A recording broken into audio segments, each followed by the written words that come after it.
নির্বাচনী প্রচারে শেষ দিনের ভোট প্রচারে ঝড় তুললেন পশ্চিমবঙ্গ বিধানসভার বিরোধী দলনেতা শুভেন্দু অধিকারী।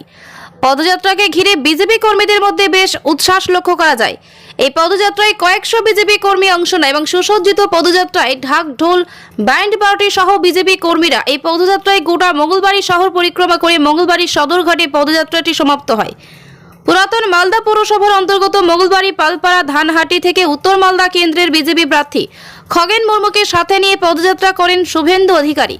এছাড়াও সঙ্গে ছিলেন মালদা বিধানসভা কেন্দ্রের বিধায়ক গোপাল চন্দ্র সাহা সহ পুরাতন মালদা শহর এবং গ্রামীণ বিজেপি নেতৃত্ব সহ আরও অন্যান্যরা।